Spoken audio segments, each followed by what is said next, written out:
सुजान शाह इस वक्त कमरे में दाखिल हुआ तो उसके चेहरे पर गुस्सा छाया हुआ था। इस वक्त उसके चेहरे के हाव भाव इतने सख्त थे कि वो हर किसी से नाराज दिखाई दे रहा था। उसका बस नहीं चल रहा था कि वो सामने बैठी हुई लड़की को जान से मार दे।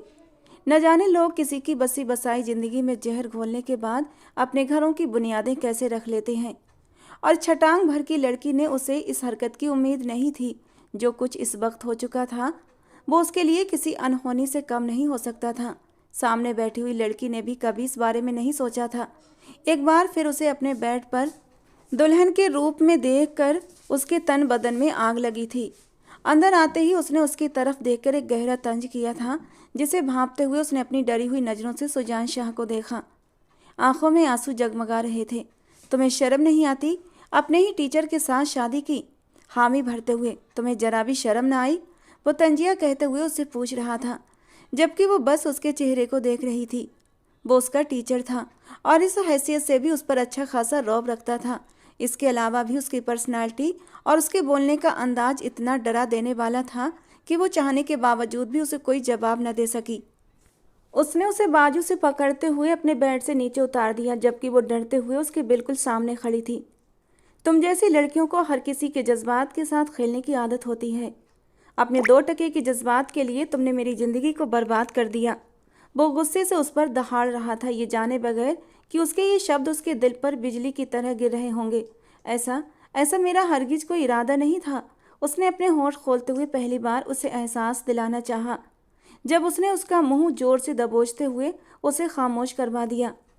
तुमने सिर्फ सुजान शाह की नरमी को देखा है और अब उसकी नरमी से नाजायज फ़ायदा उठाया है तुमने। अब मैं तुम्हें बताऊंगा कि मेरा असली रूप क्या है। तुम सारी ज़िंदगी पनाह मांगोगी कि तुम्हारे दिल में किसके लिए जज्बात मचले, और तुम उसकी ज़िंदगी में दखलंदाज करने का क्या अंजाम भुगतोगी। ये कहते हुए उसने कोमल को सोफे की तरफ धक्का दिया था। जाकर सोफे पर सो जाओ, मेरी तरफ से कोई उम्मीद मत लगाना, वरना तुम्हें मुझसे मोहब्बत करने की बहुत बड़ी सज़ा मिलेगी कि तुम मुझसे पनाह मांगोगी। अगर मेरे जुनून को हवा लग गई तो वो जुनून तुम पर इस तरीके से उतारूंगा कि तुम सुबह किसी को मुंह दिखाने के काबिल नहीं रहोगी। उसका अंदाज और धमकी पर अच्छा खासा उस पर असर हुआ था। वो चुपचाप सिमटकर सोफे पर लेट चुकी थी। अपनी किस्मत पर रोना आ रहा था। उसने कभी सुजान शाह को पाने की कोशिश नहीं की थी और ना ही उसे पाने के लिए दुआएं मांगी थी। वो तो बस उसके दिल में दबी हुई मोहब्बत थी, जो वो दिल ही दिल में सुजान शाह से कर रही थी।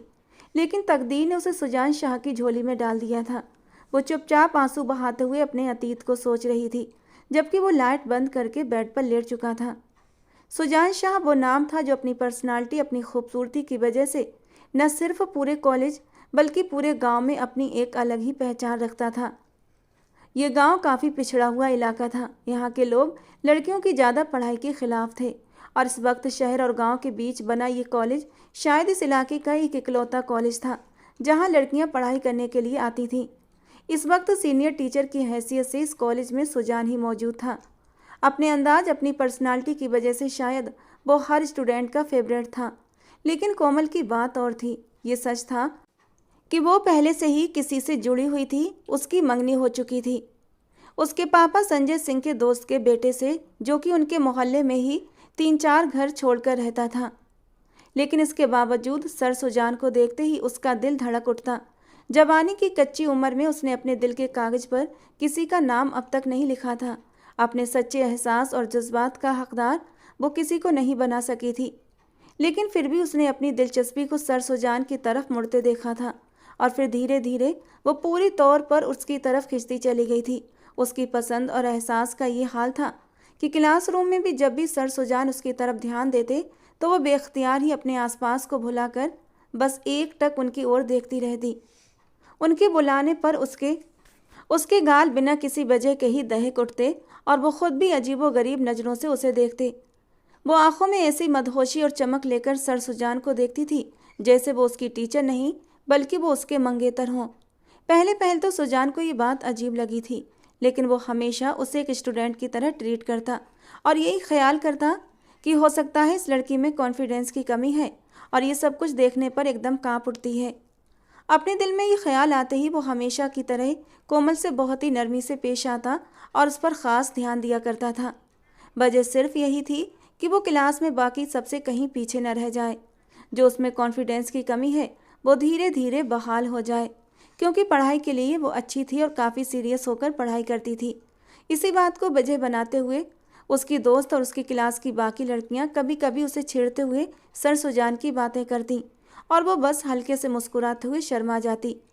अब तो अपनी दोस्त और सर की तरफ से दिए गए ध्यान की वजह से वो खुद भी ख्याल करती थी शायद वो भी उसके लिए ऐसे ही एहसास रखते हैं जिन एहसास के साथ वो उन्हें देखती है।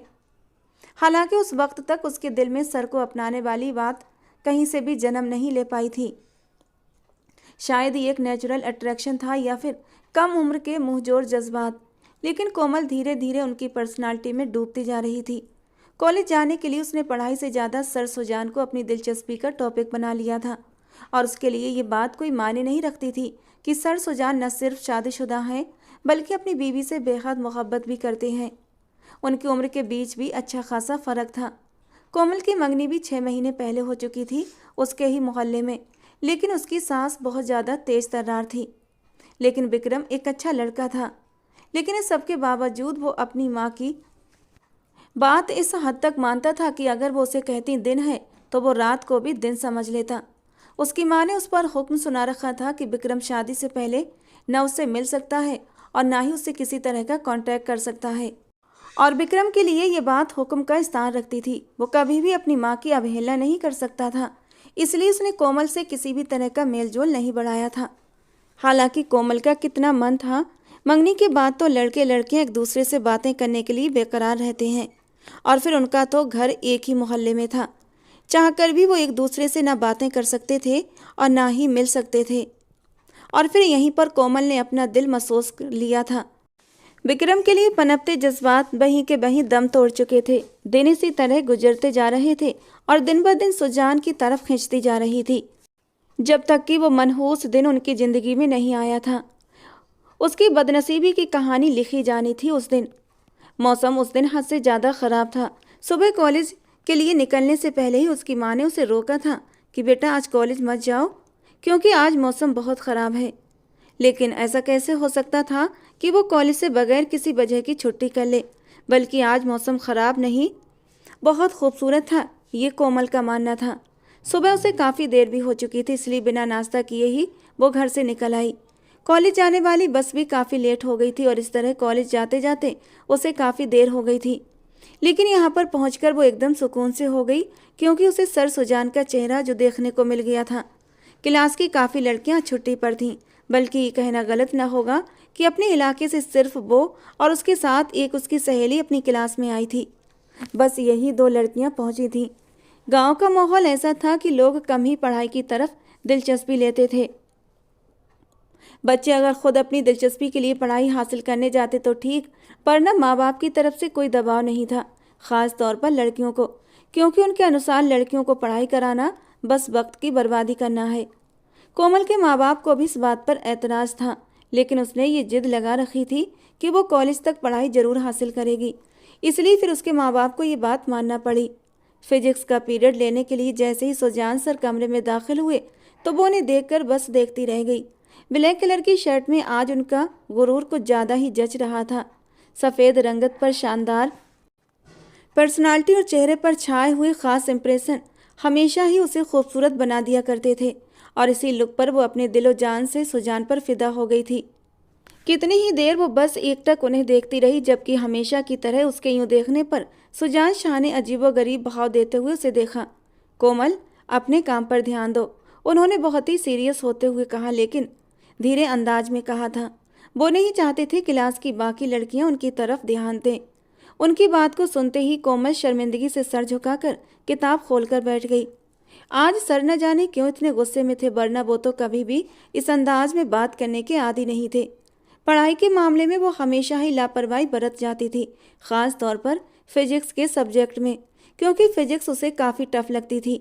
बाकी पढ़ाई में अच्छी थी, बस फिजिक्स में ही मार खा जाती थी और यही बात सर सुजान को शायद गुस्सा दिला देती। आदत के अनुसार आज भी उसे न्यूमेरिकल याद नहीं थे। तुम कब अपनी फिजिक्स की तरफ ध्यान दोगी? मैं अभी यहीं मौजूद हूँ। जब तक कि तुम सारे न्यूमेरिकल याद नहीं कर लेती, मैं नेक्स्ट पीरियड अटेंड करने की तुम्हें इजाज़त नहीं दूंगा। सर सुजान ने बहुत ही बेरहमी से हुक्म दिया था और वो कांप कर रह गई थी। सर वो कल। शट अप कोमल, हर रोज तुम्हारे लिए बात कल पर रुक जाती है। आज का काम तुम आज ही करोगी। आज सर सुजान के बोलने का अंदाज बहुत सख्त था। बाकी लड़कियों को उसने दूसरे पीरियड की इजाज़त दे दी, लेकिन वो अभी तक न्यूमेरिकल में फंसी हुई थी। कोशिश के बावजूद भी वो कुछ भी समझ नहीं पा रही थी, जबकि सुजान इस वक्त अपने काम में बिजी था। काफ़ी देर से वो मदद भरी नज़रों से उसे देखती रही। आज शानदार पर्सनालिटी रखने वाला ये इंसान उसके लिए जालिम और पत्थर दिल बन चुका था। वो उससे बात भी नहीं कर सकती थी कि फिजिक्स पढ़ना उसके लिए किस कदर मुश्किल काम है, जबकि उसके यही आदतें सुजान शाह को गुस्सा दिला देती। उसकी नालायकी और हठधर्मी उसे बिल्कुल पसंद नहीं थी। कॉलेज की यूनिफॉर्म में ऊंची पोनीटेल बनाए, जिससे निकलती हुई कुछ लटें उसके चेहरे को छू रही थीं। वो बेहद मासूम लग रही थी, लेकिन उसकी मासूमियत पर भी बेपरवाही छाई हुई थी। लगातार आधा घंटा गुजर गया था, लेकिन ना ही वो इंसान उसकी ओर ध्यान दे रहा था और ना ही उसे रिहाई मिली। वो काफ़ी देर पढ़ाई में मगजमारी करती रही, लेकिन उसे कुछ भी समझ ना आया। अब उसका सर चक्कर खाने लगा था। उसने सुबह से कुछ भी नहीं खाया था और इतनी सख्ती के तो वो बिल्कुल भी आदी नहीं थी। सर, मेरी तबीयत बहुत ख़राब हो रही है। उसने उठते हुए सुजान शाह की तरफ देखा। जब उसने बिजी से अंदाज में पलकें उठाकर उसकी ओर देखा और फिर दोबारा से अपने काम की तरफ ध्यान दिया। मैं आपकी ड्रामेबाजी से अच्छी तरह जानकार हूँ। चुपचाप अपना काम पूरा करो, वरना मैं आपके माँ बाप को कंप्लेंट भिजवा दूंगा। और वो ऐसा बिल्कुल भी नहीं चाहती थी। वो अच्छी तरह जानती थी अगर बात उसके माँ बाप तक पहुँच गई तो वो दूसरे ही दिन उसके कॉलेज जाने पर रोक लगा देंगे। इसलिए मजबूरन चुपचाप दोबारा बैठ गई। लेकिन आधा घंटा और गुजर गया कि तब उसका सर बुरी तरह चक्कर खाया और वो कुर्सी पर ही सर टिकाते हुए होशो हवास से बेगाना हो गई। काफ़ी देर से उसकी तरफ से खामोशी छाई रही तो सुजान उसकी तरफ चौकन्ना हुआ था, लेकिन उसे कुर्सी पर सर रखे सोते देखकर उसे एक बार फिर गुस्से ने घेर लिया। कोमल, स्टैंड अप। ये क्या तरीका है? मैंने तुम्हें यहाँ पर सोने के लिए बिठाया है। सुजान शाह का गुस्से के मारे बुरा हाल था। ये लड़की कभी भी सुधरने वाली नहीं, उसने गुस्से से फ़ोन रखते हुए कहा, लेकिन उसकी तरफ से कोई भी हरकत नहीं हुई।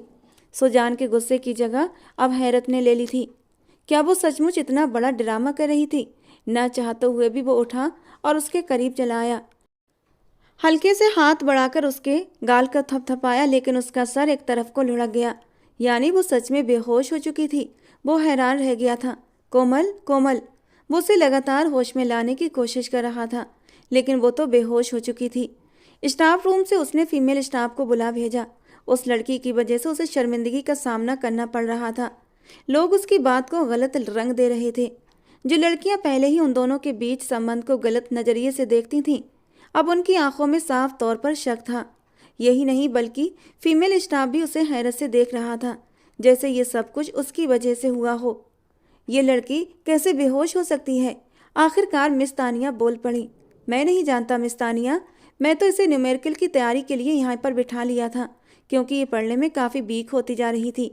न चाहते हुए भी वो अपनी सफाई दे रहा था, लेकिन न जाने क्यों उसे मालूम हो रहा था जैसे कोई भी उसकी बातों पर यकीन नहीं करेगा। उसका बीपी काफ़ी लो था। मिस तानिया, आप ऐसा करें, आप इन्हें अस्पताल ले जाएं। वो चाहता था वो किसी फीमेल के जरिए उसे अस्पताल पहुंचा दे, लेकिन वहां पर मौजूद तमाम फीमेल स्टाफ ने उसे अस्पताल ले जाने से इनकार कर दिया। सर, माफ़ी के साथ, लेकिन आप इसे खुद ही अस्पताल लेकर जाएं, क्योंकि यहाँ के हालात अच्छे नहीं हैं और हम ये रिस्क नहीं ले सकते। वैसे भी यहाँ के लोग कितनी मुश्किल से तो अपनी बेटियों को पढ़ने भेजते हैं। अगर किसी को पता लग गया लड़की कॉलेज में बेहोश हो गई है तो कहीं लेने के देने न पड़ जाए, बात तो हमारे ही ऊपर आ जाएगी। मिस तानिया की बात सुनकर सुजान शाह गहरी सांस लेकर रह गया। घड़ी की तरफ नज़र डाली तो अब छुट्टी होने का भी टाइम हो रहा था, यानी सिम्मी उसका घर पर इंतजार कर रही होगी, लेकिन उसे यूँ बेहोश भी नहीं छोड़ सकता था। ठीक है, मैं इसे खुद ले जाता हूँ, लेकिन आप इसके माँ बाप को इन्फॉर्म कर दीजिएगा। आगे बढ़कर उसने कोमल को उठा लिया और बाहर ले आया, और उसके पीछे ही कुछ बोलती हुई निगाहों ने उसका पीछा किया था। कितनी ही लड़कियां थीं जिन्हें कोमल की किस्मत पर जलन हो रही थी। अरे वाह, आखिरकार कोमल ने सर सुजान को अपने जाल में फंसा ही लिया। यह आखिरी सरगोशी थी जो बाहर निकलते हुए सुजान ने सुनी थी, लेकिन सर झटक कर वो गाड़ी की तरफ बढ़ गया। आजकल की लड़कियों का दिमाग हकीकत में ख़राब हो चुका है। उसे उस लड़की पर और ख़ुद पर भी गुस्सा आ रहा था। वो खुद भी इसी गांव से संबंध रखता था। गांव में पढ़ाई और संस्कार दोनों की कमी थी और लोग अभी तक पुरानी और दकियानूसी सोच को लेकर घूम रहे थे। बचपन से ही उसे इन चीज़ों से सख्त नफरत रही थी, लेकिन वो यहाँ से निकलता चला गया और उसके बाद उसने अपनी सारी ज़िंदगी शहर में गुजारी थी और शादी भी वहीं की थी। सिम्मी, जिससे वो बेपनाह मोहब्बत करता था, वो कम ही इस गांव में आया करता था और कुछ दिन के रहने के बाद वो वापस चला जाता। वो तो चाहता था हवेली के बाकी लोग भी उसके साथ शहर में रहें, लेकिन उसके पापा इस बात पर राजी नहीं थे और ना ही वो हवेली के रस्म व रिवाज और कानून को छोड़ सकता था। अब तो उसके पापा की मौत भी हो चुकी थी, लेकिन अब वो खुद भी पढ़ लिख कर हवेली वापस लौट आया था और वजह थी कि गवर्नमेंट ने उसे बहुत अच्छी सहूलियत के साथ साथ कॉलेज की जिम्मेदारी संभालने का पद दे दिया था और वो यही चाहता था कि कॉलेज के लोगों को पढ़ाई की तरफ खींचकर उन्हें एक अच्छा सभ्य नागरिक बना सके। लेकिन अब उसकी ये भलाई उसी के गले पड़ रही थी। करीना जी उस वक्त किचन में खाने की तैयारियों में बिजी थी जब लॉन्च में पड़ा हुआ मोबाइल जोर जोर से बजने लगा। आज शनिवार था और आज कोमल की सास उनके घर आई हुई थी, इसलिए वो आज उनके लिए ख़ास खाने की तैयारी कर रही थी। हाथ साफ करने के बाद वो जैसे ही लॉन्च में आई, मोबाइल उठाकर कान से लगाया तो मिस तानिया की परेशान सी आवाज़ उन्हें सुनाई दी। कोमल स्कूल में बेहोश हो चुकी है, इसलिए उसे अस्पताल भिजवा दिया गया है। बेहतर है आप भी अस्पताल चली जाएं। अरे सब ठीक तो है ना? बेहोश हो गई लेकिन कैसे? उनकी बात सुनते ही वो परेशान हुई थी। इस लड़की की लापरवाही को वो अच्छी तरह जानती थी। उन्होंने कितनी जिद की थी सुबह, लेकिन उसने नाश्ते के नाम पर एक निवाला भी नहीं लिया था। वो अच्छी तरह जानती थी वो खाने पीने के मामले में कितनी लापरवाह है और इसी लापरवाही की वजह से फिर उसकी तबीयत खराब हो जाती है। लॉन्च में बैठी हुई कोमल की सास ने अजीबोगरीब अंदाज में कोमल की मां को देखा, जिन्होंने मोबाइल रखते हुए अपने पति की तरफ देखा। उन्हें बताया कि कोमल की तबीयत खराब हो गई है और वो कॉलेज में ही बेहोश हो गई थी। उसे टीचर अस्पताल लेकर गए हैं, इसलिए आप भी फौरन चलें। भगवान, क्या हो गया? बच्ची बेहोश कैसे हो गई? आदत के अनुसार कोमल की सास ने शक भरे अंदाज में आंखें चला चला कर पूछा। अरे नहीं बहन, सुबह नाश्ता करके नहीं गई थी, शायद इसीलिए बीपी लो हो गया होगा। रहने दो, जवान बच्ची है, एक दिन नाश्ता न करने से बेहोश हो गई। भाई हैरत है, हमारी बच्चियां तो 2-2 वक्त तक खाना नहीं खाती, लेकिन मजाल है जो कभी बुखार भी हुआ हो। संजय जी उठकर बाहर चले गए थे कि टैक्सी का इंतजाम कर सकें, जबकि कोमल की होने वाली सांस की बड़बड़ाहट शुरू हो चुकी थी। करीना जी को इसी बात का खतरा था। वो जानती थी वो हमदर्दी से ज़्यादा अपने बेटे की होने वाली पत्नी पर नज़र रखती हैं। वो तो पहले ही इस बात के खिलाफ थी। कोमल का कॉलेज में एडमिशन करवा दिया गया था। जब बच्ची को पढ़ने से कोई लगाव नहीं था तो फिर उसे घरदारी सिखाकर हमारे हवाले करो ताकि वो घर बसाए। लेकिन करीना जी अपनी इकलौती बेटी के लिए फिक्रमंद थी। वो चाहती थी वो कुछ ना कुछ पढ़ लिख जाए, वरना कल उसकी सास ही उसकी ननद से उसकी मुकाबलाबाजी करेंगी। बहना पैसे परेशान हो रही हैं, बच्ची है, कहीं कोई बड़ी परेशानी न हो जाए। चले चलकर देखते हैं। संजय जी के साथ साथ कोमल की सास और करीना जी भी गाड़ी में आकर बैठ गई थीं। वो कैसे ये मौका जाने दे सकती थीं? अस्पताल में दाखिल होते ही करीना जी के तो हाथ पैर फूल गए थे, जबकि सुजान शाह की पर्सनालिटी देखते ही कोमल की सास की आंखों में शक के भाव उभरने लगे थे। उन्हें अस्पताल में आता देखकर वो खामोशी से सर झुकाकर एक तरफ को खड़ा हो गया था। अच्छा किया आप लोग आ गए।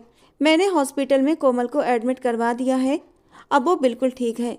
दरअसल उसका बीपी लो हो गया था। अपनी तरफ से सफाई देते हुए उसने इजाज़त मांगती नज़रों से उन लोगों को देखा था।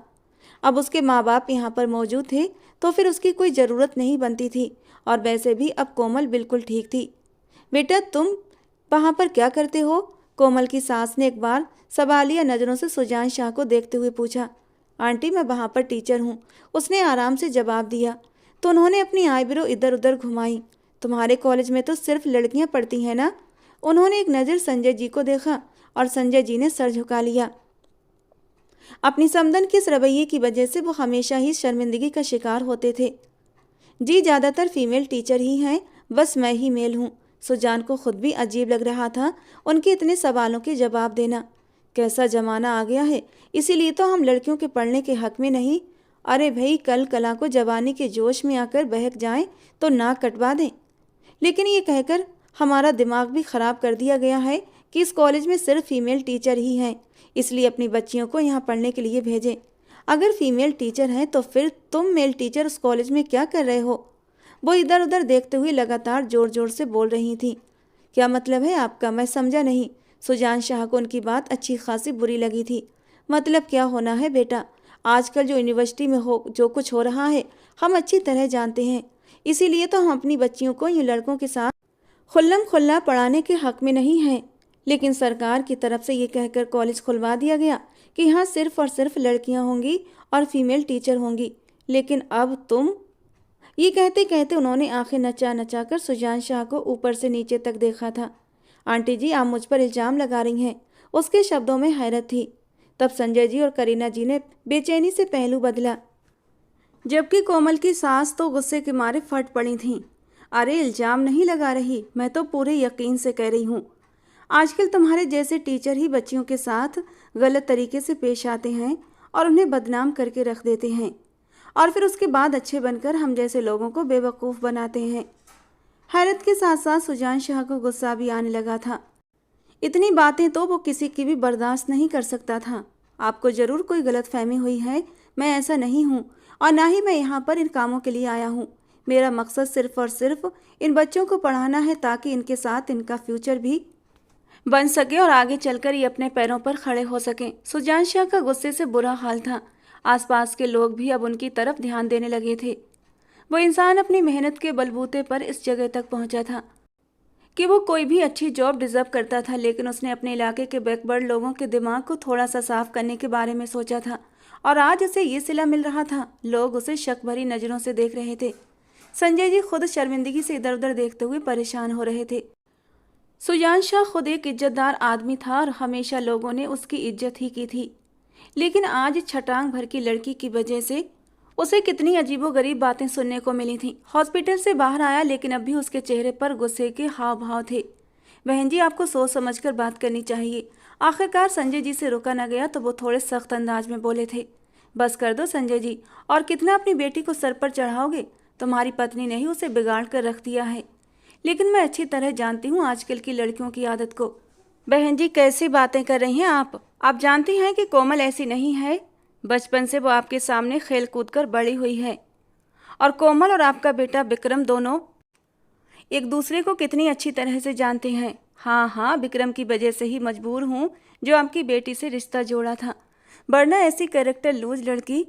बस कर दें बहन जी, मेरी बेटी पर यूँ कीचड़ मत उछालें। करीना जी को अब अपनी बेटी के किरदार पर यूँ कीचड़ उछालने पर गुस्सा आया था। वो लोग इस वक्त कमरे में थे। कोमल से ज़्यादा उन्हें एक दूसरे के साथ लड़ने से फुर्सत नहीं मिल रही थी। कोमल अभी तक बेहोशी में थी और करीना जी उसके सिरहाने बैठी उसका सर सहला रही थीं, और फिर धीरे धीरे उसे होश आने लगा था। उन लोगों की बातों और लड़ाई की वो समझ नहीं पा रही थी कि आखिर वजह क्या है। वो तो उस वक्त क्लास में थी और सर सुजान उसके पास थे, और उसके बाद उसे कुछ याद नहीं आ रहा था। खैर, उसने सुकून से आंखें मूंद ली थी। इस वक्त उसके सर में तेज दर्द हो रहा था। चलो सब रहने दो, हम कोमल से ही पूछ लेते हैं। तुम बताओ बेटा, तुम्हारे साथ क्या हुआ था? उसकी सास उसके सिरहाने खड़ी उससे पूछ रही थी। मुझे नहीं पता आंटी जी, मैं उस वक्त सर सुजान की क्लास में थी और इससे ज़्यादा उन्होंने सुना ही नहीं था। देखा, मैं ना कहती थी। मुझे इसकी शक्ल से ही मालूम हो रहा था कि ये पढ़े लिखे शक्ल सूरत वाले टीचर इस किरदार के मालिक होते हैं। बस कर दें बहन जी, अब छोड़ दें इस बात को। हमारी भी इज्जत है और हमें लोगों में रुस्वा मत करें। संजय जी ने काफ़ी ऊंची आवाज़ में कहा तो कोमल की सास एकदम खामोश हो गई। अब अपनी बेटी के लिए तुम हमसे इस अंदाज में बात करोगे संजय जी? भूल गए मेरे पति के तुम लोगों पर कितने एहसान थे। उन्होंने संजय जी और अपनी पति की दोस्ती को एहसान का नाम दे दिया था। ठीक है, मेरी यहाँ पर ज़रूरत नहीं तो मुझे यहाँ रहने का शौक़ नहीं। गुस्से से बड़बड़ाते हुए वो अस्पताल के कमरे से बाहर चली गईं। संजय जी और करीना जी उन्होंने रोकने की कोशिश नहीं की थी। थोड़ी देर के बाद डॉक्टर ने आकर कुछ दवाइयाँ लिख कर दी और फिर उन्हें घर भेज दिया। संजय जी दवा लेने के लिए बाहर चले गए। तभी करीना जी कोमल की तरफ देखते हुए बोली, देख लिया तुमने अपनी लापरवाही का नतीजा। अब तुम्हारी वजह से तुम्हारे पापा को कितनी बातें सुननी पड़ी हैं। लोग तरह तरह की बातें बना रहे हैं। उनकी आंखों में आंसू थे। अपने पति के चेहरे पर शर्मिंदगी देखते हुए उनका दिल बुरी तरह दुखा था, और इससे बढ़कर ये बात कि वो जानती थी विक्रम भी वही बात करेगा जो उसकी माँ उसे कहेगी। वो अपनी माँ की ज़बान ही बोलता था, और इसके बाद ये कोमल के लिए किस कदर मुश्किलों का कारण बन सकता है उन्हें अच्छी तरह अंदाजा था। कोमल को अपनी माँ की बातों से छलकती हुई नाराजगी साफ महसूस हो रही थी। उसका अपना दिल भी अजीबोगरीब वहम का शिकार था। न जाने अब उसके साथ क्या होता।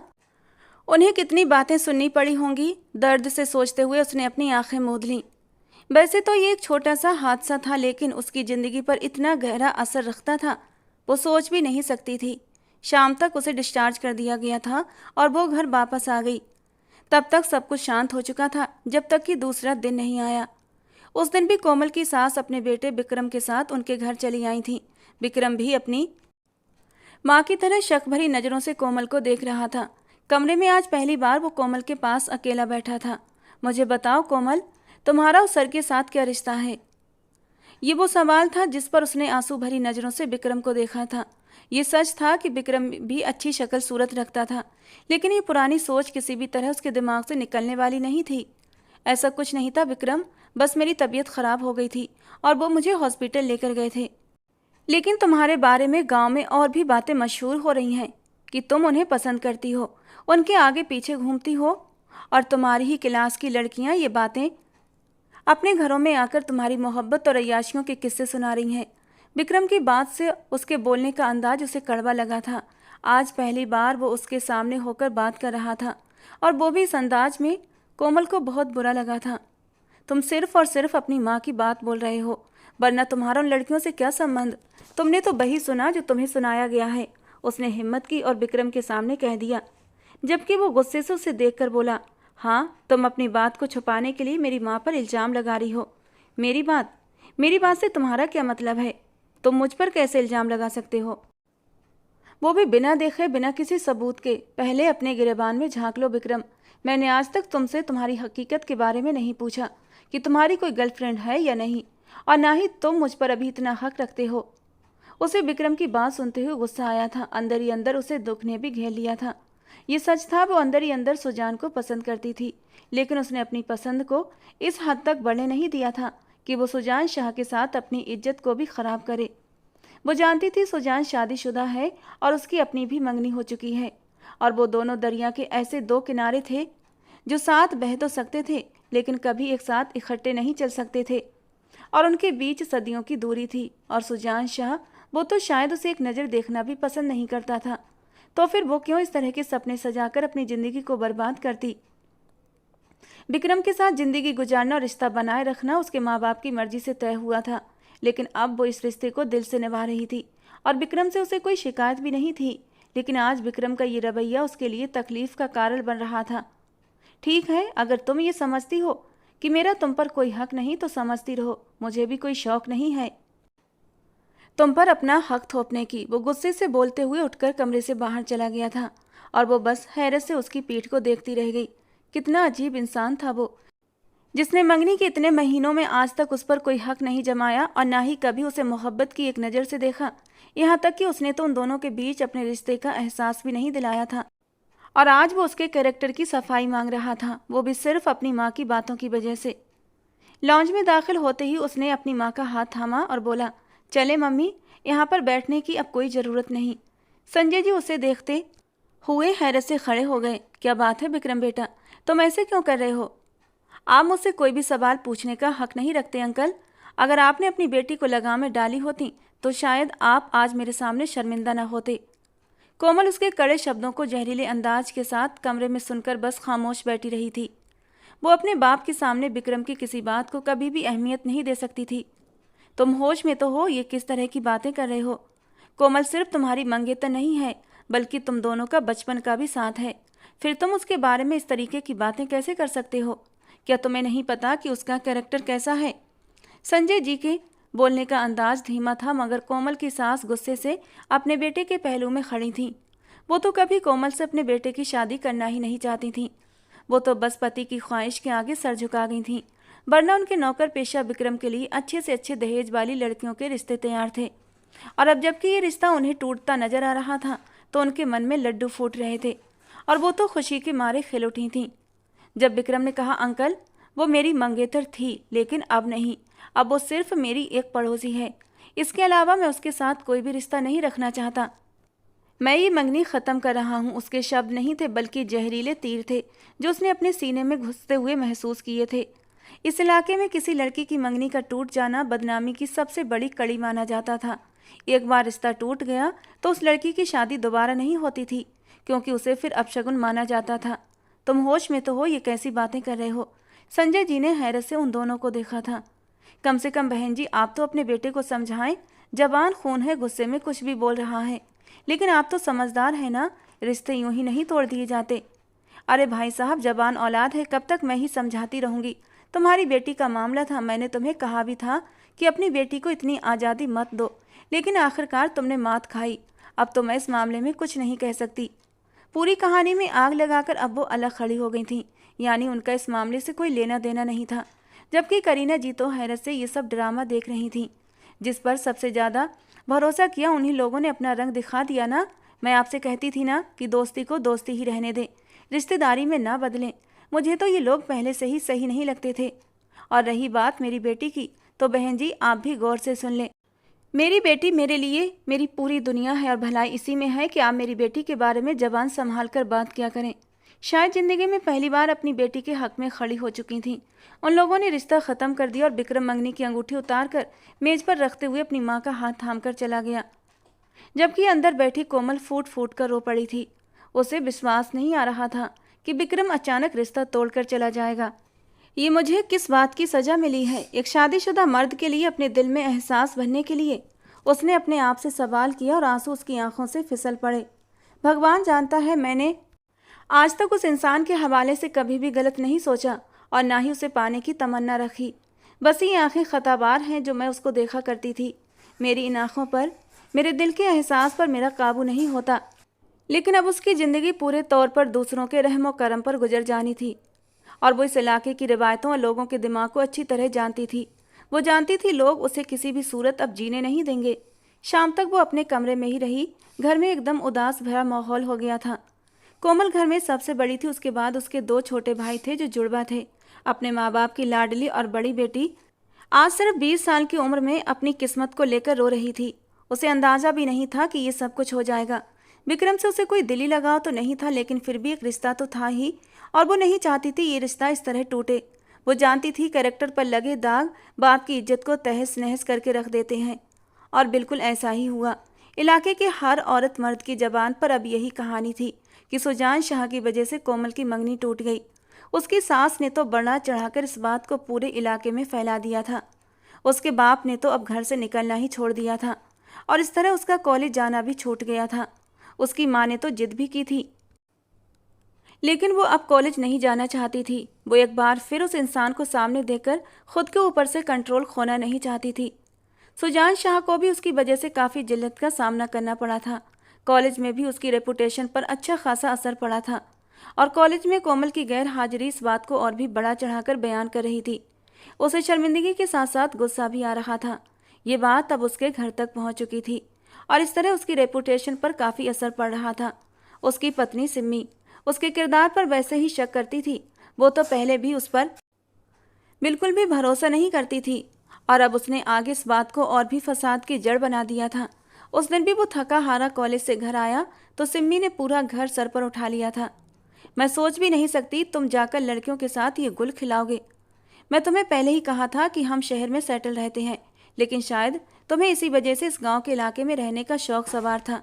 सुजान ने गुस्से और हैरत से सिम्मी की ओर देखा। तुम जानती भी हो क्या कह रही हो? ये सच था कि सिम्मी की खूबसूरती ने उसे सिम्मी की मोहब्बत में पूरी तौर पर डुबोकर रखा था, लेकिन उसकी जबान ने उसे दूर करने की कोई कसर नहीं छोड़ी थी। वो हर वक्त तो आग उगलती रहती थी, और वजह थी कि शादी के 3 साल बाद भी वो माँ नहीं बन पाई थी, और शायद हीन भावना का शिकार होकर वो अपना गुस्सा सुजान शाह पर निकालती थी। मैं हर बात गंगा से पूछ चुकी हूँ, और उसने मुझे सब कुछ सच बता दिया है। पूरे इलाके में ये बात फैली हुई है। उसने एक बार फिर चीख कर कहा तो सुजान ने हैरत से उसकी ओर देखा। तुम घर की नौकरानी पर यकीन कर रही हो, लेकिन तुम्हें मुझ पर भरोसा नहीं? इससे पहले कि उनके बीच की बहस और ज़्यादा बढ़ती, कमरे का दरवाज़ा खुला और आराधना जी अंदर दाखिल हुई थी। उन दोनों की चीख पुकार की आवाज़ घर के माहौल को ख़राब कर रही थी। जहाँ सुजान हमेशा ही कंप्रोमाइज़ करता हुआ दिखाई देता, वहीं सिम्मी के जज्बात सर चढ़कर बोलते थे। वो इस वहम में पड़ चुकी थी कि 3 साल में औलाद न होने की वजह से शायद सुजान बाहर की लड़कियों में इंटरेस्ट लेना शुरू कर चुका है। आराधना जी को कमरे में दाखिल होता देखकर दोनों खामोश हो गए। ये सब कुछ क्या हो रहा है सुजान?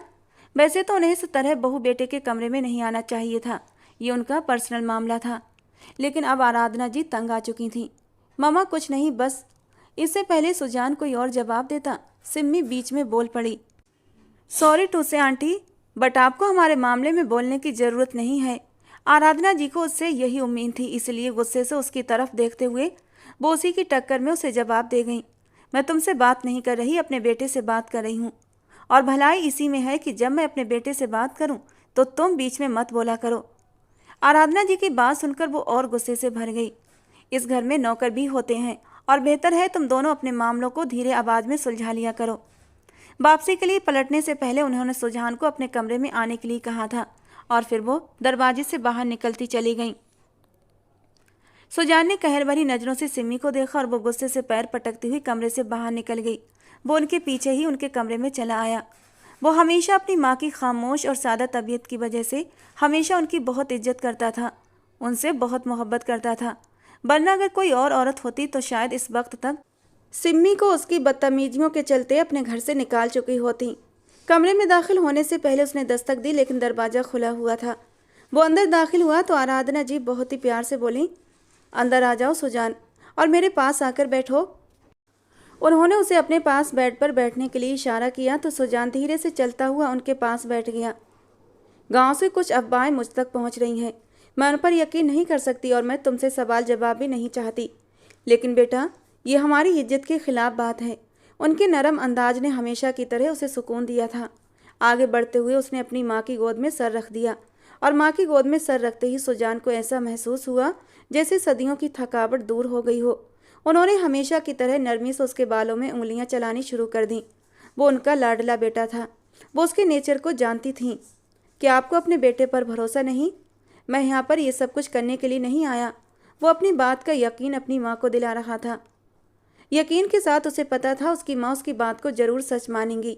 मैं जानती हूँ सुजान, ये सच नहीं, लेकिन मैं इन लोगों की पुरानी सोच को भी जानती हूँ और मामला अब सिर्फ तुम्हारा नहीं, उस लड़की का भी है। जो भी हो, लड़की की मंगनी टूट चुकी है और सारा इल्ज़ाम तुम्हारे सर पर है। तुम्हारा नाम उस लड़की के साथ जोड़कर उसे बदनाम किया जा रहा है, तो इसमें मैं कुछ नहीं कर सकता मम्मा। मेरी कोई गलती नहीं थी। खैर, गलती तो उस लड़की की भी नहीं थी। आराधना जी ने धीरे से बेटे को याद दिलाना चाहा। उसने सर उठाकर अपनी माँ की तरफ देखा। आराधना जी जानती थीं वो सिम्मी की बिला वजह शक के बाद भी उससे बेहद मोहब्बत करता है, लेकिन इसके बावजूद भी आराधना जी चाहती थीं कि उनके बेटे की ज़िंदगी में सुकून आए, खुशियाँ आएँ, क्योंकि सिम्मी की कड़क और शक करने की आदत की वजह से सुजान कभी खुश नहीं रहता था। इसके बावजूद शादी को 3रा साल था और अब तक उसकी ज़िंदगी में औलाद की कमी थी। इसलिए वो दिल से चाहने लगी थी कि उनके बेटे की ज़िंदगी में औलाद की खुशी जन्म ले, उनका बेटा हमेशा खुश रहे। इसीलिए वो इस कोशिश में थी कि एक बार फिर वो शादी कर ले, चाहे औलाद की मजबूरी में ही सही, लेकिन शादी करना तो उसका हक था। और डॉक्टर ने साफ तौर पर कह दिया था सिम्मी कभी माँ नहीं बन सकती। वो फिर भी इस बात के हक में नहीं था कि सिम्मी पर सौतन ले आता, और ना ही सिम्मी उसे इस बात की इजाज़त देती। मम्मा, आप जानती हैं ना, मैं सिम्मी से बहुत मोहब्बत करता हूँ। मैं जानती हूँ बेटा, लेकिन ये सिर्फ एक तरफा मोहब्बत है जिसे तुम निभा नहीं रहे बल्कि घसीट रहे हो। तुम उससे मोहब्बत करते हो, लेकिन क्या सिम्मी तुमसे उतनी ही मोहब्बत करती है? अपने दिल पर हाथ रखकर खुद से पूछो। उसकी माँ ने उसे आईना दिखाना चाहा, लेकिन उसके चेहरे पर झुंझलाहट फैल गई। बात सिर्फ तुम्हारी नहीं है, बात उस लड़की की भी है। हो सकता है किसी की इज्जत और किसी की ज़िंदगी में खुशियाँ लाने की वजह से भगवान तुम्हें सिम्मी की तरफ से औलाद की खुशी दिखा दे। उस रात वो चुपचाप वापस अपने कमरे में पलट आया। ये पहली बार नहीं था जब उसकी माँ ने उसकी दूसरी शादी की ख्वाहिश की थी, लेकिन वो कम से कम उस लड़की को तो अपनी ज़िंदगी में नहीं लाना चाहता था। गांव में उसके हवाले से क्या बातें हो रही थीं। उसकी मंगनी टूटने का किस्सा वो सब कुछ सुन चुका था, लेकिन फिर भी उसका दिल इस बात को स्वीकार नहीं करता था कि वो उस लड़की को अपनी पत्नी बना ले। बाप के झुके हुए कंधे और माँ की झुकी हुई नज़रें कोमल को किसी तौर बर्दाश्त नहीं हो रही थी। उसने ऐसी ज़िंदगी तो नहीं चाही थी जो उसे अब मिल रही थी। क्या उसकी एक तरफा दिल में दबी मोहब्बत का ये अंजाम होना था? उसकी आंखों से आंसू टूट कर निकले थे और ना चाहते हुए भी उसने वो कदम उठा लिया जो उसे नहीं उठाना चाहिए था। शायद मेरे मरने के बाद गांव वालों की जबानें बंद हो जाएं और मेरे माँ बाप सुकून की ज़िंदगी जी सकें, लेकिन वो नहीं जानती थी ज़िंदगी लेना या देना तो भगवान के हाथ में है। अगर वो मुश्किलें देता है तो राहें आसान भी करता है। उसने अपनी कलाई से बहते खून की धार को देखा था और धीरे धीरे बेहोश होती चली गई। छोटा सा गांव था, कोई भी बात आग की तरह फैल जाती थी और रात के 10 बजे ये खबर सुजान शाह को भी मिल चुकी थी। वो अभी सोने के लिए जाने ही वाला था जब उसके नौकर ने आकर ये खबर दी थी। पता नहीं क्यों उसका दिल एकदम अंधेरे में डूब गया था। उसने तड़प कर नौकर से पूछा था, वो ठीक तो है ना? मालिक, वो बेहोश हो गई है और बहुत ज़्यादा खून बह चुका है। उसके माँ बाप का रो रो कर बुरा हाल है। गांव के डॉक्टर ने भी जवाब दे दिया है और इस समय शहर जाने के लिए कोई सवारी भी नहीं मिल रही। और सुजान ने एक पल की देर किए बिना अपनी गाड़ी की चाबी उठाई थी और तेजी से हवेली से बाहर निकलता चला गया, जबकि पीछे से सिम्मी उसे आवाज़ें लगाती रह गई थी। सुजान शाह को अपने घर पर देखकर करीना जी और संजय जी के आंसू भरी आंखों में हैरानी आई थी, जबकि सुजान ने बिना किसी के कुछ कहे कोमल को अपनी बाहों में उठाया था और सीधा अपनी गाड़ी में लेकर डाला। आप लोग भी गाड़ी में बैठ जाइए, उसने जल्दी से करीना जी और संजय जी से कहा था। बेटी के साथ साथ वो भी पीछे सीट पर बैठ चुके थे। कोमल का सर करीना जी की गोद में रखा हुआ था। वो पूरी तरह बेहोश थी। खून बहुत ज़्यादा बह चुका था। डॉक्टर ने हालत सीरियस बताई थी, लेकिन फिर भी कोमल की जान बच गई थी। पूरी रात सुजान हॉस्पिटल में ही रहा था और कोमल के माँ बाप को तसल्ली देता रहा। सुबह 4 बजे के करीब उसे होश आया था। वो मिलने गया तो वो खाली खाली नज़रों से छत को घूर रही थी। क्योंकि तुमने ये बेवकूफ़ी, उसने गुस्से भरे अंदाज में उससे पूछा था। उसे सामने देखकर एक पल के लिए वो डर गई थी, लेकिन अगले ही पल उसने अपना मुंह फेर लिया। मैं तुमसे कुछ पूछ रहा हूँ कोमल, क्यों किया तुमने ऐसा? तुम्हें क्या लगता है कि मरने से सारी प्रॉब्लम्स ख़त्म हो जाती हैं? बल्कि ऐसा करके तुम लोगों को बोलने का और भी मौका दे रही हो। हाँ, लेकिन लोगों की ये कड़वे तीर झेलने के लिए मैं जिंदा न रहती ना। आपने मुझे नहीं बचाना चाहिए था। करीना जी उसे सब कुछ बता चुकी थी। देखो कोमल, तुम अच्छी तरह जानती हो जो भी हुआ उसमें तुम्हारी गलती नहीं थी, लेकिन हालात गलत थे सर। अगर हालात गलत न होते तो ये मेरे साथ ये सब कुछ न हुआ होता। उसकी आंखों से आंसू टूटकर तकिए में खो गए थे। वो गहरा सांस लेते हुए कमरे से बाहर चला आया और सुबह जब सुजान हवेली पहुंचा तो सिम्मी ने पूरी हवेली को सर पर उठाया हुआ था। अब तो गांव वालों की बातें मुझे सच नजर आती हैं। जरूर तुम्हारा उस लड़की के साथ कोई चक्कर है, वरना यूं उसके लिए तुम दौड़े न चले जाते और पूरी रात गुजार कर न आते। आज तुम्हें फैसला करना होगा सुजान। अगर तुम अभी और इसी वक्त ये हवेली, ये गांव और नौकरी छोड़कर मेरे साथ शहर न चले तो मैं तुम्हें हमेशा हमेशा के लिए छोड़कर चली जाऊंगी। सिम्मी जानती थी सुजान उससे कितनी मोहब्बत करता है और शायद वो अपनी मोहब्बत से उसे ब्लैकमेल करना चाहती थी। सुजान ने एक नज़र उठाकर अपनी बूढ़ी माँ को देखा था, जो उसके बाप के मरने के बाद तन्हा रह गई थी। वो कैसे उन्हें छोड़कर जा सकता था? और फिर उसने फैसला ले लिया, सिम्मी, मैं अपना गांव, अपनी माँ और अपनी हवेली को और अपने कॉलेज को छोड़कर कहीं नहीं जा रहा। अगर तुम्हें रहना है तो मेरे साथ हर हाल में रहना सीखना होगा, वरना तुम जा सकती हो। और सिम्मी ने न आओ देखा न ताओ अपना बैग उठाकर अपनी माँ के घर चली गई थी और तीसरे दिन ही उसने तलाक के नोटिस सुजान के पास भेज दिए, जिन्हें हाथ में पकड़े सुजान हैरान रह गया था। उसे सिम्मी से ये उम्मीद हरगिज न थी, लेकिन शायद अब किस्मत को भी यही मंजूर था। कोमल की खुदकुशी की कोशिश ने गांव वालों की जबानों को और भी आज़ादी दे दी थी। पूरे गांव में बातें फैल रही थीं कि जरूर दोनों के बीच बात हद से आगे गुजर चुकी है। जो लड़की ने अपनी जान देने की कोशिश की, जबकि किसी का कहना था हो ना हो जरूर लड़की उम्मीद से रह गई होगी, बदनामी से बचने के लिए ये कदम उठाया था। और ये बातें सुजान शाह के कानों तक भी आ रही थीं और सुजान शाह को ये सब कुछ बर्दाश्त नहीं हो रहा था। और जब उस रात उसकी माँ उसके पास आई और फिर से कोमल का जिक्र छेड़ा तो पता नहीं क्यों वो अपनी माँ को कुछ ना कह सका, बस खामोशी से सर झुका दिया। शायद अंदर ही अंदर उसे भी कहीं इस बात की शर्मिंदगी थी कि कोमल के साथ जो कुछ भी हो रहा है कहीं ना कहीं वो भी कसूरवार है। क्या ज़रूरत थी उसे इतने घंटे अपने ऑफिस में बिठा कर रखने की? उसके बाद जब वो बेहोश हुई तो उसे अस्पताल लेकर नहीं जाना चाहिए था, बल्कि उसके माँ बाप को खबर देनी चाहिए थी। उसे लगने लगा अगर गलती मैंने की है तो उसे सुधारना भी मेरा फ़र्ज बनता है। उसने अपनी माँ को अपनी तरफ से खामोश रजामंदी दे दी थी, लेकिन उसे अंदर ही अंदर ये भी उम्मीद थी कि हो सकता है वो लड़की उसे शादी करने के लिए इनकार कर दे आखिर वो कब से कैसे आदमी से शादी करना चाहेगी जो पहले से शादीशुदा है और उससे उम्र में भी काफ़ी बड़ा है। फिर भला एक शादीशुदा मर्द की बीवी कहलाना किसे पसंद होता है। और उस दिन आराधना जी कोमल के घर में मौजूद थीं। मुझे अपने बेटे के लिए आपकी बेटी का हाथ चाहिए। जो भी है वो सिर्फ गलतफहमी की बिना पर हो चुका है, लेकिन मैं नहीं चाहती आपकी बेटी की ज़िंदगी मेरे बेटे की वजह से ख़राब हो। वो सुजान शाह की माँ थी और इस गांव की सबसे बड़ी हस्ती थी। उनकी हवेली में गांव की न जाने कितनी औरतें काम करती थीं, तो उनकी ज़मीनों पर गांव के न जाने कितने आदमी काम करते थे। और उसी हवेली की मालकिन आज उनके घर रिश्ता लेकर आई थी। ये उनके लिए बहुत बड़ी इज्जत थी। शायद सुजान शाह की पत्नी बनने के बाद ही लोगों की जबानें बंद हो सकती थीं। यही सोचकर संजय जी ने कह दिया कि वो एक बार अपनी बेटी से पूछना चाहते हैं। कोई भी फैसला उसकी रजामंदी के बगैर नहीं हो सकता। उस शाम को कमरे में मौजूद थी जब उसकी माँ उससे रजामंदी लेने आई थी, तो वो बस हक्का बक्का अपनी माँ को देखती रही। सुजान शाह की माँ हमारे घर सुजान की मर्जी से रिश्ता लेकर आई हैं।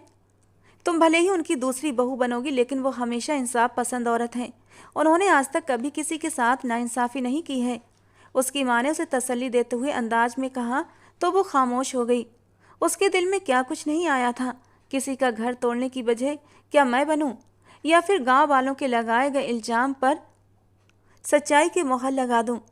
उसने गहरी खामोशी साध ली थी और उसके माँ बाप ने सुजान शाह के हक़ में फ़ैसला दे दिया। और आखिरकार उस दिन वो उसकी दुल्हन के रूप में अपने कमरे में मौजूद थी। कुछ देर बाद ही उसका सुजान शाह के साथ विवाह हो जाना था। एक ऐसी ख्वाहिश जो अपने दिल के किसी कोने में उसने खुद से भी छिपाकर पाली थी, आज वो यूं पूरी होने वाली थी। उसे विश्वास नहीं हो रहा था। वो डर भी रही थी। आज वो ख्वाहिश पूरी हो रही थी, लेकिन उसके चेहरे पर किसी तरह की खुशी के भाव नहीं थे। उसका दिल डर के मारे कांप रहा था। न जाने वो इंसान उसके साथ क्या करता, वो उसकी ज़िंदगी में किस हैसियत से दाखिल होती, और फिर वो किस तरह का उसके साथ रवैया रखता।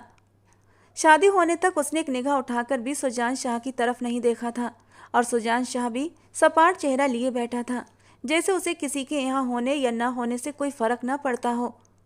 सुजान उसकी तरफ नज़र उठाकर भी नहीं देख रहा था, और इस वक्त उससे अंदाज़ा हो गया था ये शादी किस कदर मजबूरी में की जा रही है।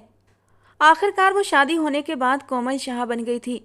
इस घर से विदा होते वक्त अचानक ही कितने ही आंसू पलकों से टूटकर उसके चेहरे को भिगो गए थे। दिल में कितने ही अंदेशे और डर जन्म ले रहे थे, और आखिरकार वो सारे डर सच साबित हो गए। उस इंसान ने शादी की पहली रात ही उसे बुरी तरह धिक्कार दिया था, ये कहते हुए कि तुम्हारी वजह से मेरी पत्नी मुझे छोड़कर चली गई। मैं तुमसे सिर्फ नफरत करता हूँ, और मुझसे मोहब्बत की उम्मीद भी मत रखना। अभी वो अपने ख्यालों में गुम थी और बेआवाज़ रोती जा रही थी। उसकी सिसकियों ने सुजान को भी बेचैन कर दिया था। कुछ भी हो, वो उस लड़की को रोते हुए नहीं देख सकता था। वो गुस्सा था और उसने अपना गुस्सा कोमल पर निकाल दिया था, लेकिन कसूरवार तो कोमल भी नहीं थी। वो एकदम से उठकर बैठा और साइड टेबल का लैंप ऑन कर दिया, जबकि कमरे में रोशनी होने पर कोमल ने जल्दी से अपनी आंखों पर बाजू रखा था। वो गहरा सांस लेते हुए बोला, कोमल इधर आओ मेरे पास। जबकि उसके इतनी नरमी से कहने पर कोमल को हैरत हुई थी, लेकिन वो अपनी जगह से टस से मस ना हुई। कोमल सुना नहीं, इधर आओ मेरे पास। इस बार कोमल धीरे धीरे कदमों से उसके सामने आकर खड़ी हो गई थी, और सुजान ने हाथ से पकड़कर उसे अपने बराबर बिठा लिया था। आई एम सॉरी कोमल, मुझे गुस्सा आ गया था। मैंने तुम पर गुस्सा निकाल दिया, लेकिन देखो इस तरह रोकर तो मुझे शर्मिंदा मत करो। कुछ देर पहले सुजान शाह और सुजान शाह में ज़मीन आसमान का अंतर था। उसने हैरत से सुजान शाह की ओर देखा था। सर मुझे माफ़ कर दें जो मैंने आपकी ज़िंदगी में इस तरह तूफ़ान लेकर आई। जबकि सुजान ने एकदम से अपनी उंगलियों को उसके होंठों पर रख दिया था। सर नहीं सुजान, अब मैं तुम्हारा पति हूँ। शायद रिश्ता बदलने का एहसास था कि सुजान को वो लड़की अपने दिल के करीब महसूस हुई थी। और फिर शादी की पहली रात थी। वो खूबसूरत कमसिन लड़की जिस पर वो पूरा हक रखता था उसके पहलू में बैठी हुई थी, और उसका दिल धड़का रही थी। वो उसे कैसे इग्नोर कर सकता था। उसने अगले ही पल अपने होठों से उसके होठों को छुआ था, और मासूम कमसिन कोमल के पूरे बदन में एक सनसनी सी दौड़ गई थी। सर आप। जबकि सुजान ने खुमार भरी नज़रों से उसकी आंखों में देखते हुए कहा, अभी कहा था ना सर नहीं। जो भी हुआ उसे भूल कर हम अपनी ज़िंदगी की नई शुरुआत करना चाहते हैं। ये कहकर वो अपना चेहरा उसके बालों में छुपा गया। उसकी गर्दन पर अपने प्यार की मोहर लगाता वो उसे भी मदहोश कर गया था। कोमल ने आंखें बंद करके इस एहसास को महसूस किया था। सुजान के हाथ धीरे धीरे उसकी कमर पर लिपटते चले गए थे। सिम्मी का गम वो कुछ ही देर में भूल चुका था। शायद वो एक साये के पीछे भाग रहा था। सिम्मी उससे बदतमीजी करती, जहर भरे तीर चलाती, उसके बाद भी वो उसकी मोहब्बत का दम भरता था। लेकिन आज जब उसे कोमल की सूरत में दूसरा सहारा मिला था तो वो सिम्मी को भुला बैठा था। उसने बिना देर किए कोमल को अपनी बाहों में समेट लिया और लैंप ऑफ करके उसे अपने कंबल में लेकर लेट चुका था। हल्की सिसकियां और सरगोशियां माहौल को और भी ख्वाबनाक बना रही थीं। कोमल को लगता था कि उसकी ज़िंदगी में सिवाय दुखों के अब कुछ भी नहीं है, लेकिन सुजान शाह की संगत पर उसके दिल में सुकून उतर गया था। थोड़ी देर बाद सुजान शाह उसे अपनी बाहों में लेकर सो चुका था और वो भी सुकून से उसके चौड़े सीने से लगी सोने की तैयारी कर रही थी कि तभी कमरे का दरवाज़ा जोर जोर से बजने लगा। सुजान शायद अभी तक सोया नहीं था, फौरन से उठकर बैठा और आगे बढ़कर दरवाज़ा खोल दिया। सिम्मी गुस्से से अंदर दाखिल हुई थी। उसके चेहरे के हाव भाव ने कोमल को और भी डरा दिया। अंदर दाखिल होते ही वो अचानक सुजान के गले लग गई। तुम सिर्फ मेरे हो सुजान, मैं तुम्हें किसी के साथ नहीं बांट सकती। वो इस वक्त उसके सीने से लगी उससे अपनी मोहब्बत की भीख मांग रही थी। अचानक उसका बदला हुआ रूप सुजान को हैरत में डाल रहा था।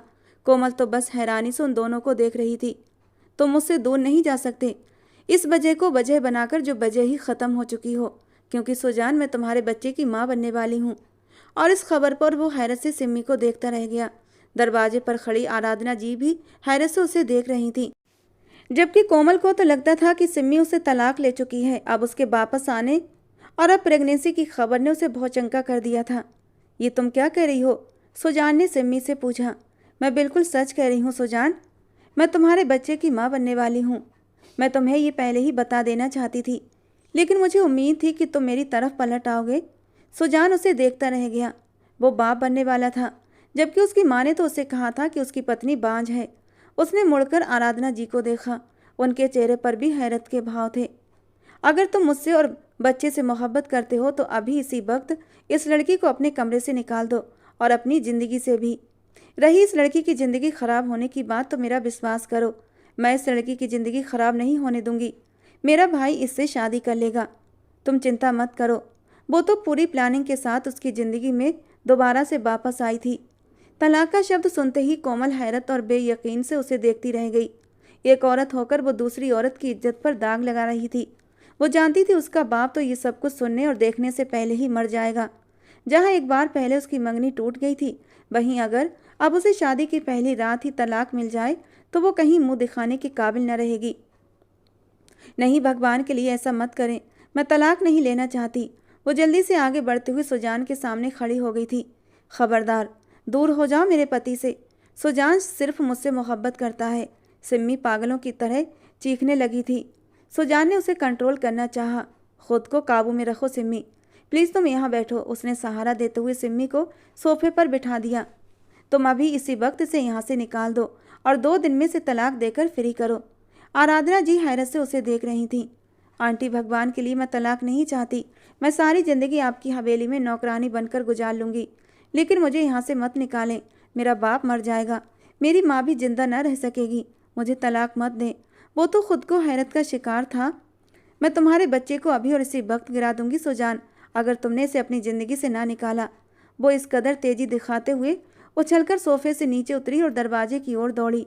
तब सुजान ने उसे कमर से पकड़ते हुए वापस खींचा। तुम ऐसा कुछ नहीं करोगी। ठीक है, अगर तुम चाहती हो कि मैं इसे तलाक दे दूं तो मैं इसे तलाक दे दूंगा, लेकिन तुम अभी फ़िलहाल अपने कमरे में चलो। आज इस हादसे को 2 हफ्ते गुजर चुके थे और 2 हफ्तों में उसने अपने पति की शक्ल भी नहीं देखी थी। वो पूरी तौर पर सिम्मी के काबू में था। ना ही सिम्मी उसे उसके करीब फटकने देती और न उससे मिलने देती। आज भी उसका यही कहना था कि वो उसे तलाक दे दे, लेकिन आराधना जीत ने उससे कुछ वक्त की मोहलत मांगी थी। कोमल की तो सांसें अटकी हुई थीं। वो नहीं जानती थी आगे उसके साथ क्या होगा। वो बस चाहती थी उसे इस घर में रहने दिया जाए, भले ही उसे सुजान शाह पत्नी होने का हक देता या न देता। बस अपने माँ बाप की चिंता थी उसे। पल भर में ही हालात के बदल जाने पर सुजान भी हैरत का शिकार था। सिम्मी ने तो आज तक उससे कभी अच्छे शब्दों में बात नहीं की थी और आज वो उस पर अपनी मोहब्बतें निछावर करने लगी थी। आराधना जी के साथ मिलकर वो उस मामले की पहुंच तक जाना चाहता था, लेकिन उनके फैमिली डॉक्टर का यही कहना था कि सिम्मी पेट से है। अगर सिम्मी पेट से थी तो वो अपने बच्चे को नुकसान पहुंचाना नहीं चाहता था। उसके लिए उसका ये बच्चा सब कुछ था। कितने समय के बाद तो भगवान ने उसे खुशी दी थी। सिम्मी के आए दिन नखरे बढ़ते जा रहे थे। कोमल को उसने बिल्कुल एक नौकरानी बनाकर रख दिया था। उसका मासूम सा चेहरा 2 हफ्तों में ही मुरझा गया था। उस दिन भी उसने शादी की पहली रात के बाद से उस दिन कोमल को देखा था। उसके चेहरे के गुलाब मुरझा गए थे। सुजान को देखकर कोमल के चेहरे पर हल्की सी मुस्कान आई थी, लेकिन आंखों की चमक हल्की पड़ चुकी थी। सुजान उसे देखकर दुख से घिर गया था। वो ये तो समझ गया था कोमल उससे बहुत मोहब्बत करती है। एक रात की संगत के बाद से वो उसका दीवाना हो गया था। उसे बार बार कोमल की तलब होती थी, लेकिन सिमी उसे कोमल के पास जाने नहीं देती थी और कुछ ऐसा करना चाहता था कि उसकी ज़िंदगी से दुख हमेशा के लिए ख़त्म हो जाए। उसने अपने बढ़ते हुए कदम रोक लिए थे और कोमल को देखकर अपने मन में कहा था, कोमल, कुछ दिन का इंतज़ार और कर लो, कुछ दिन की तकलीफ़ और उठा लो, शायद उसके बाद सब कुछ ठीक हो जाए। ये कहकर वो वापस उल्टे कदमों से हवेली से बाहर चला गया था और कोमल उसे जाता देखकर बस आंसू पीकर रह गई थी। उस दिन शाम का वक्त था और सुजान शहर से बाहर गया था, तो सिम्मी ने कोमल को अपने कमरे में बुला लिया कि आज तुम रात भर मेरी सेवा करोगी, मेरे पैर दबाओगी। जबकि उसका हुक्म सुनते ही कोमल ने उसे हैरान होकर देखा। आराधना जी भी घर पर नहीं थी। वो उसके पांव दबाने के लिए बैठी तो सिम्मी ने उसे तंजिया नज़रों से देखा। कितना अजीब लगता है ना कि तुम एक मर्द को पाने के चक्कर में उसकी नौकरानी बन गई हो, जबकि कोमल उसके तंज पर खामोश रही। तुम जानती हो, मैं माँ नहीं बनने वाली, उसने कहा तो कोमल ने एक झटके से सर उठाकर उसकी ओर देखा। ये सब कुछ तुम्हें इस घर से हमेशा के लिए निकलवाने के लिए है। मैं तुम्हें सुजान की ज़िंदगी से बाहर कर दूंगी। एकदम से ही उठकर उसने उसके मुंह को दबोच लिया था और पागलपन के अंदाज में चीखने लगी। कोमल तो सख्त डर चुकी थी। छोड़ दे मुझे प्लीज, कोमल ने विनती की। तभी कमरे में आराधना जी दाखिल हुई। ये क्या कर रही हो तुम? छोड़ो इसे, उन्होंने कोमल को उसकी पकड़ से छुड़वाया। मैं नहीं छोड़ूंगी, कभी भी नहीं, मैं जान से मार दूंगी। इससे पहले वो आगे कुछ कहती, आराधना जी ने आगे बढ़ते हुए उसके मुंह पर जोरदार थप्पड़ रख दिया। मैं आज तुम्हारा सच सबूत के साथ तुम्हारी सामने लेकर आई हूँ। ये कहते हुए उन्होंने असली रिपोर्ट्स उसके मुंह पर दे मारी। उसने कीमत देकर डॉक्टर को अपने साथ मिला रखा था। सुजान भी घर आ चुका था। उन्होंने उसी दिन उसे अपने साथ ले जाकर सुजान के सामने ही उसका चेकअप करवाया था और वो प्रेग्नेंट नहीं थी। सिमी हमेशा की तरह चीखती चिल्लाती अपने घर चली गई थी, जबकि आज कितने दिनों के बाद वो धड़कते दिल में हजारों जज्बात लिए कोमल के कमरे की तरफ बढ़ा था। आराधना जी ने जब उसे कोमल के कमरे की तरफ जाते देखा तो एक सुकून का सांस लिया था। उन्हें पता था अब कोमल उनके बेटे की ज़िंदगी में खुशियां जरूर भर देगी, जो सिमी उनके बेटे को कभी न दे सकी। सुजान को अपने सामने खड़ा पाकर कोमल बुरी तरह घबराई थी, जबकि सुजान ने आगे बढ़कर उसे अपनी बाहों में समेट लिया था। छोड़िए मुझे, उसने नाराज़गी से कहा, जबकि सुजान की बाहों का घेरा और भी तंग हुआ था। नाराज़ हो? आपको क्या मतलब? मुझे मतलब नहीं होगा, फिर किसे होगा? 15 दिन से तो आपने मेरी खैर खबर नहीं ली, अब कैसे आपको मेरा ख्याल आ गया? मैं चाहता तो पहले भी तुम्हारे पास आ सकता था, लेकिन मैं तुम्हें पूरी तरह खुशी और सुकून देना चाहता था। मुझे सिमी पर पहले ही शक था, क्योंकि डॉक्टर बता चुके थे सिमी कभी माँ नहीं बन सकती। फिर उसने तलाक का नोटिस भेजने के बाद माँ बनने का ड्रामा करके मेरी ज़िंदगी में दाखिल होने की कोशिश की और मैं उसे बेनकाब करना चाहता था, और उसके बाद ही मैं पूरी तौर पर तुम्हारा बनना चाहता था। और आज देखो, ये सुजान शाह सिर्फ और सिर्फ तुम्हारा है। ये कहते हुए उसने हल्के से अपने